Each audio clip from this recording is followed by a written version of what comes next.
Well, technicals, it's weird because you can learn sometimes you learn some of the foundations in class. However, depending on your school's curriculum, because I've spoken with other kids in the program, and it definitely differs. And I know from my school, you get to learn a little bit of the foundations, but it can be tricky because some of the financial concepts, especially when it comes to valuation or financial statement analysis, what they teach you in school is not really how it goes exactly with recruiting.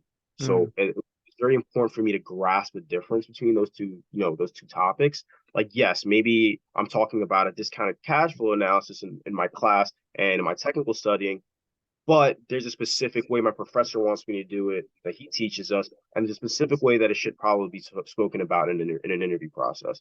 So mm. that was definitely super important. Didn't think it was something I had to think about, but I think it was a very important differentiator in my process. But yes, I would say resume was first for me. Obviously keeping the grades up. Networking happened a little bit after. Behavioral and technical, I really started grinding, probably, well, behavioral, I was really working on. I feel like my summer and second freshman semester, and then, but technical, I really delved deep in my sophomore semester. When I started getting a little bit more blend for my classes, it actually made sense to kind of coincide with. So I want to talk about that for a second. What you just said about what's being taught in school versus what's the way you actually need to apply these concepts in the interview being different. I think a perfect example is what you said, which is like, for example, you might take a accounting class at school, which teaches you about the three financial statements, what's the income statement, balance sheet, cash flow statement.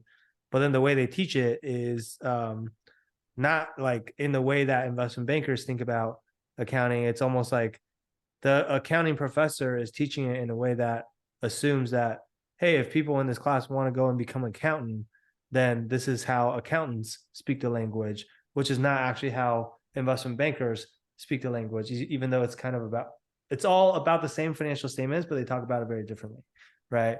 But I guess like, so that's a really good example. But like, I mean, Elvis, I would love to get your perspective on this. I think a lot of, I don't know how you thought about this, but a lot of parents will also say like, well, you're already going to school, so like, and I'm already paying so much money for school, so like, why don't you just use the resources that you already have at school to help you with recruiting, right? Did you ever think about that, or did you ever tell Jacob to do that, or? Well, I knew that he was attending a non-target school, so Mm, I knew, and I actually early on I did some research as to any alums that came out of the school that are in investment banking. mm, So that probably gave me a sense of you know the school is obviously not focused. You have target schools that focus on teaching things a certain way because they know a lot of their kids are going for investment banking. I know that wasn't the case for him. So I mean, me as a father, I guess might be a little bit different because I actually know some of these things. but but um, I just pushed them. I just like make sure like, hey, you did this. Where are you in your modules? Or how's your networking? And I would try to help them like with a lot of the grunt admin work as well. But you know, yeah, I mean, I was just making sure he was on track. Did you do this? How are you with this? Or hey, you got 2 weeks off. Maybe let's focus on this. yeah. Or So yeah, basically, you actually, I don't think most parents do this, but you actually, one, you knew the difference between a target school versus non-target school. Target schools obviously have more resources than a non-target school. But two, you went a step further and you actually, I don't know, you probably just went on LinkedIn to do this. I don't know, but like you went on LinkedIn and looked up like how many people from his school actually ended up successfully breaking into investment banking just to get a sense for like how likely is it to get in from his school. And I guess you probably didn't find that many people. Is that what happened? I've seen maybe close to 20 in span of the last 20 years probably. Okay, got it. So that's not a lot. That's like one a year. And a lot of them are like in regional Huh? banks. A lot of them Uh, are in like in regional banks. Well, most of them were at regional boutiques. Got it. So obviously for other parents who have no idea what we're talking about, regional boutiques are basically just like very small regional banks that are not like the household names that you usually think of. Like when you read the news, you read about Goldman Sachs, JP Morgan, Morgan Stanley. Like those are bulge bracket banks, like top tier banks. Regional boutique banks are like small mom and pop shops that like most people don't know about, which is obviously less prestigious and don't pay as well and don't have all the great exit opportunities and so on and so forth. So, okay, but long story short, though, There are some that are in reputable places, and he did reach out. Many of them were helpful. yeah.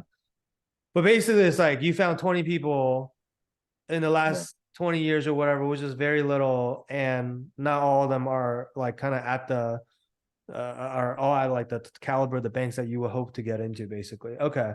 So I think bottom line is, yeah, doing the due diligence is again really important, just to be honest with yourself and be realistic. And dude, I understand the parents' perspective too. It's like college tuition is crazy these days, right? It's like this is one of the when it comes to inflation, like if you look at the line for college tuition, it's like the highest inflation out of like all the expenses that you can pay for. It's like almost like a straight line up.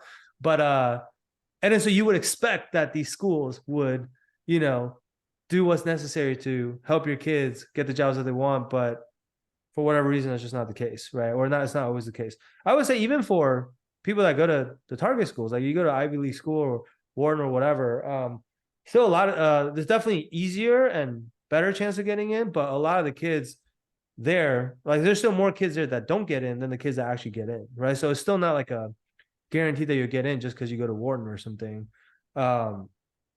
But also I think like we've worked with enough Wharton kids to know, like if you go to a school like Wharton too, like then your bar is also different. Like a lot of the Wharton kids, they're not happy with just getting in. They want to get into like the best bank possible because I'm paying $80,000 a year or whatever, you know.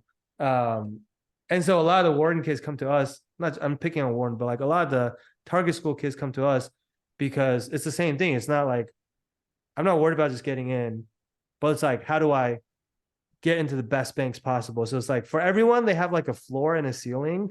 I want to say like based on their profile, and it's like how do we get you as close to your ceiling as possible, as opposed to like the floor? Because the floor obviously will be like you don't get in at all, but the ceiling is like okay, you didn't just get in, but you got into like say a top 3 bank, right? So